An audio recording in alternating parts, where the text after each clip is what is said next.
Big win tonight for Penn Hills over Aliquippa. Just talk about the emotions, throughout this game for you guys. I think the emotions come in because our kids, they all know each other. They play on all the AAU and 7-on-7s together, so they know each other. So it's always a little, motivation, but I don't think it was an emotional thing like a disrespect thing. We respect Aliquippa, our kids respect them. I think it was our kids really want to get a chance to get this win and gain that respect because people were counting us out, and our kids know that we can play with anybody if we execute and play our style of football.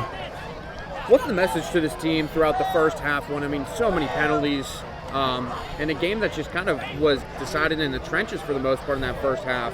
What's sort of the mindset to keep these guys level-headed? We preached to our kids the next play. Next play, don't worry about the last one. Get the next play, keep going, next play. So I know we're going to have some ups and downs. We got a lot of young kids, a lot of new kids. So we're going to have to face those penalties and sloppy play. But we got to get to the next play, not get ourselves so drained with emotion and get down, and we're not focused on the next play, and then we give up a big one on the next one. Talk about your quarterback, Jameer Alice. Two touchdown passes there. Sort of one-on-one coverage. What did you see in those plays, and what was he able to do there? Jameer's a veteran. He's been a 3-year starter. No one has seen him out quarterback because we had Julian Duggar, who's a hell of a player. It's hard to replace Julian, but Jameer knows our offense. He's been a 3-year starter at linebacker, 2-year starter at receiver, so he's comfortable with multiple positions on the field. So the moment's not too big for him. He's a competitor, and he just goes out and competes and plays.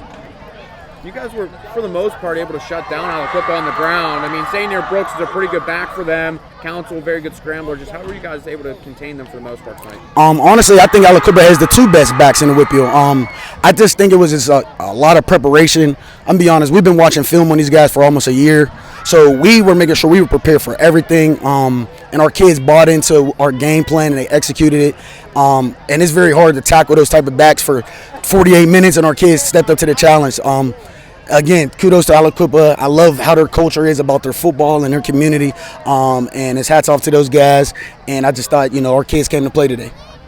Donovan Burnett was a guy in the backfield often, getting a couple tackles for loss. What was he able to do, to get off the line quickly?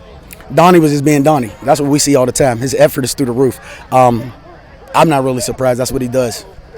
So that's Donnie being him. He's playing football, and he's very disruptive. Carter Bonner, the touchdown reception, also a key corner on this team.